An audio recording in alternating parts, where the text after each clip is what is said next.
시간이 흘러 벌써 이렇게 됐네요. 이제 총선이 딱 30일 남았습니다. 그런데 이번 총선은 변수가 커졌습니다. 변수 커진 총선판. 사실은요, 이 코로나19 때문에 우리가 얼마나 정말 걱정을 많이 했었습니까? 그래서 그렇지, 약간 총선에 날짜 가는 걸 잘 이제 헤아리지 못했던 측면도 있어요. 코로나가 워낙 이제 하루하루 우리를 걱정을 끼쳤으니까. 그런데 이제 보니까 총선이 얼마 안 남았습니다. 이제 딱 30일 앞으로 다가왔습니다. 야, 우리 시청자 여러분들은 이번 총선에서 난 저 지역에서 누가 당선될지 진짜 관심인데 이런 지역들 한두 지역들은 다 아마 있으실 거예요. 오늘 총선 30일 앞 관심을 모으고 있는 격전지를 몇 군데 저희가 한번 지금 민심의 동향이 어떻게 돌아가고 있는지 살펴드리도록 하겠습니다. 먼저 김 기자, 우리 서울 광진으로 한번 가봅시다. 네, 서울 광진구 을 지역구에는 청와대의 전 대변인인 고민정 전 대변인과 오세훈 전 서울시장이 맞붙는 곳이잖아요. 이번에 KBS에서 조사한 여론조사 결과를 보면 고민정 전 대변인이 43.3%, 오세훈 전 시장이 32.3%로 오차범위 밖에서 지금 이제 고민정 전 대변인이 앞서는 것으로 드러났습니다. 오차범위가 플러스 마이너스 4.4%포인트이기 때문에 두 사람 간의 차이는 오차범위 밖에 있는 거고요. 그러네요. 또 하나 중앙일보 조사는 조금 다릅니다. 어떻게 달라요? 44.5%로 고민정 전 청와대 대변인이 지지율을 기록했는데 오세훈 전 서울시장은 36.8%예요. 그런데 이것은 오차범위 안에서 이제 접전을 벌이고 있는 그런 모습입니다. 마찬가지로 플러스 마이너스 오차범위가 4.4%포인트이기 때문에 이번 결과는 오차범위 안에 있는 모양입니다. 자, 두 사람의 목소리가 준비되어 있습니다. 듣고 오시죠. 저처럼 처음 자신의 선거를 뛰는 사람한테는 매일이 새롭고 굉장히 힘들고 지칠 때 응원해 주시는 분 한 분을 만나면 진짜 에너지 충전이 많이 되거든요. 뭔가 좋은 세상, 우리 아이들이 살기에 좋은 세상 이런 걸 만들고 싶은데 그 세상을 고민정 후보가 만들고 있다라는 생각에 고마움을 또 표하시는 것도 같고 화이트데이라는 게 주변에 신세진 분들, 사랑하는 분들, 이렇게 챙겨야 될 분들 챙기는 어떤 그런 계기로 삼아라 하는 뜻으로 저는 이해를 합니다. 지금 보면 가족보다 훨씬 더 가족처럼 지내는 우리 사무실 식구들 간단한 초콜릿이지만 마음을 담아서 전달하려고 합니다. 아마 코로나 때문에 가정 내에서 복닥복닥 스트레스가 많으실 텐데 영상으로 전달하겠습니다. 모두 힘내세요. 그런데 이 조사를 한번 이 광진 을 지역을 보니까 3월 초순, 그러니까 3월 1일하고 2일 이틀 동안 한 조사를 한번 보세요. 당시에는 고민정 전 청와대 대변인이 359, 35.9, 오세훈 전 서울시장이 385, 38.5였어요. 그런데 오늘 이 발표된 조사를 보면 이거는 이제 3월 12일부터 14일 동안 4일 동안 한 조사인데 어떻게 보면 이제 역전이 된 거죠. 그렇죠? 예. 이 당시에는 3월 그 초순 조사는 오차범위 이내이긴 합니다만 오세훈 전 서울시장의 이름이 고민정 전 대변인보다 위에 있었다면 한 2주 만에 이게 이제 역전이 좀 된 겁니다. 우리 최 원장께서는 또 선거 전문가이시기도 하니까 저 광진을의 지금 저 여론의 흐름은 어떻게 우리가 읽어야 되는 겁니까? 저도 사실 놀랐습니다. 오세훈 후보는 아시다시피 국회의원 한 번 하고 또 서울시장을 2번 하고 지금 대권 주자 아니겠습니까? 그러니까요. 야권 참여. 아주 이제 중진 의원이죠. 중량감 있는 중진인데 아나운서 출신의 청와대 대변인을 지낸 젊은 여성 후보가 가서 2주 만에 벌써 역전을 했다라는 거는 참 아주 파격적인 경우인데 저는 이게요. 겉으로는 1대1의 게임이지만 저는 내막적으로 보면은 3대1의 게임이라고 봅니다. 3대1? 예, 3대1의 게임이다. 무슨 말씀이냐면 오세훈 후보 같은 경우는 혼자 뛰고 있지 않습니까? 1년 전부터 지역을 갈고 닦긴 했으나 혼자 뛰고 있지만은 지금 고민정 후보 같은 경우는 본인 혼자 뛰는 거 외에 그 지역을 갈고 닦았던 추미애 현재 법무장관 있지 않습니까? 그 추미애 지역군요. 그 지역에서 5선을 했습니다. 4, 5, 20년 동안을 갈고 닦은 조직 기반들이 이미 받쳐주고 있는 거죠. 거기다가 불과 얼마 전에 청와대에 나왔지 않습니까? 문재인 대통령의 후광이 있다고 봅니다. 그런 게? 그 세 가지가 접목이 됐기 때문에 실질적으로 1대 3무 게임이기 때문에 저런 결과가 나오지 않겠느냐라는 생각을 합니다. 우리 최 원장께서도 말씀을 주셨습니다만 이 광진을 지역이라는 데가요. 시청자 여러분 이런 지역입니다. 20년 넘게 민주당계의 후보들이 선택을 받았던 곳이에요. 추미애 지금 현직 법무부 장관이 15, 16, 18, 19, 20대 배지를 단 지역입니다. 광진을이 5선을 했잖아요. 5선.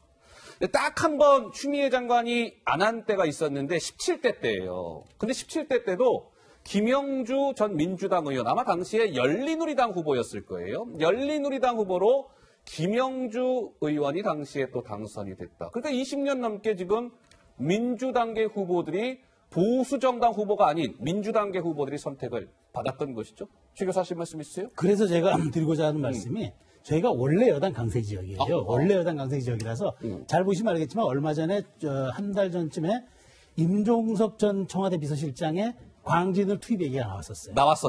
맞네요. 그게 뭐냐면은 좀 쉬울 수 있다고 판단을 한 거예요. 아하. 그래서 저는 근데 여기에 함의가 있다고 봅니다. 여론조사, 중앙일보 조사를 보면은 27% 정도가 후보가 바뀔 수도 있다라고 답변을 했단 말이죠. 아직도 유보하거나 답변을 미루거나 아직도 자기가 중도라고 생각하는 사람들이 아직도 지지응답을 유보한 게 많아요. 더군다나 지난번 19와 20대 때는 한국당에서 그러니까 그때 새누리당이죠. 그때 정준길 후보가 출마했는데 연속으로 그때 40% 득표를 했더라고요. 그러면 바로 보수가 가지고 있는 표가 40%좀 확보돼 있다고 생각을 합니다. 거기에 개인의 인물 오세훈 후보가 좀 더 선전한다면은 저는 이 광진을의 구도는 정말 예측 불가의 선거다. 그리고 오히려 지금 여론조사 추이와는 조금 더 다른 선택이 나올 수도 있다라는 점을 제가 말씀을 드리고 싶었습니다. 알겠습니다. 자, 광진을에 이어서 시청자 여러분, 이 지역도 진짜 많은 분들이 흥미진진하다. 이 게임도 흥미진진한 지역구다. 이런 말씀들 많이 하시는데, 자, 그러면 광진을 찍고 이번에는 김 기자 동작을로 한번 가봅시다. 네, 서울 동작구 을 지역은요. 전직 판사 출신들이 대결하는 곳으로 봅시다. 유명합니다. 나경원 미래통합당 뭐? 의원이요. 현직 의원이죠. 여기에 이수진 전 판사가 도전장을 내민 곳입니다. 그런데요. 수치가 박빙이에요. 보면 36.2% 이수진 전 판사, 나경원 의원은 36.6%인데요. 일단은 오차범위 내로 접전을 벌이고 있고 수치가 팽팽하게 맞서고 있습니다. 자, 이수진 전 판사가 오늘 맞상대인 나경원 의원을 향해서 뭔가 자신감을 드러냈습니다. 이어서 나경원 의원의 영상까지 함께 보고 오시죠. 나경원 후보에 비해서 동작에서 갖는 강점이랄까? 살아온 경력이 다르고 추구하는 가치가 다르기 때문에 그게 앞으로도 어떻게 살 것이고 어떻게 정치를 할 것인지를 결정을 하고 과거가 그래서 그 부분에 있어서 제가 강점이 있다고 생각합니다. 한번 마을버스를 타고 싶어요. 3차 구간 시작은 88 버스용점에서 요 현대자동차까지인데 서리풀 터널이 뚫리고 이 사당로 3차 구간이 확장되면 조금 더 주민들의 교통 편의가 증진될 텐데. 좀 전에 김 기자가 설명한 조사는 중앙일보가 돌린 여론조사고 지금 보고 계시는 조사는 KBS와 한국일보가 한 조사입니다. 이 조사 역시요. 보세요. 이수진 전 수원지법 부장판사 37, 나경원 미래통합당 의원 33.4. 그러니까 이 조사 역시도 당연히 지금 오차 범위 안에 들어있는 겁니다. 두 전직 판사, 여성 판사 간의 대결로 관심을 모으는 동작을 정말 배승희 변호사 이건 한차 플레이라고 볼 수가 없겠네요. 이 지역은. 예. 거의 초박빙이면 박빙인 곳이 여기가 아닌가 생각이 드는데요. 특이한 점은 제가 변호사다 보니까 두 판사 출신의 여자 법조인이 그러니까요. 이 동작에서 나왔다는 점에서 굉장히 그 눈에 띄게 보입니다. 또 두 분이 보면 헤어스타일도 약간 비슷해가지고 어떻게 보면 여자끼리의 대결이 참 흥미진진한데요. 이수진 후보는 정치 경력이 아예 없다가 이번에 신인으로 들어와서 이 동작에 나경원 후보를 잡겠다고 했는데 그렇게 보면은 결국에 이 지지율이라는 거는 정당 지지율 그래서 이 중도층이 빠진 지지자들의 이 지지율이 나온 게 아닌가 생각이 듭니다.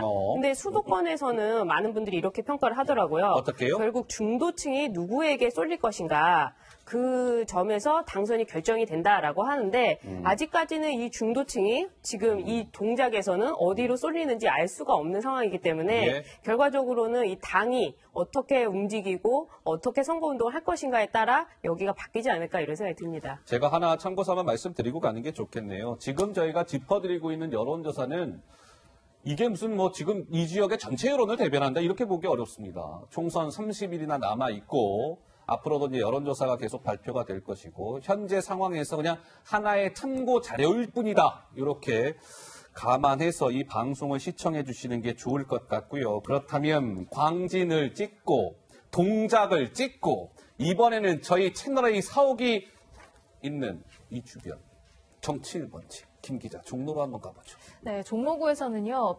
빅매치가 예상되어 있잖아요. 이낙연 전 총리와 황교안 미래통합당 대표 간의 이제 대결인데, 이낙연 전 국무총리가 50.5%, 그리고 황교안 미래통합당 대표가 30.2%를 받았습니다. 예. 중앙일보 여론조사인데요.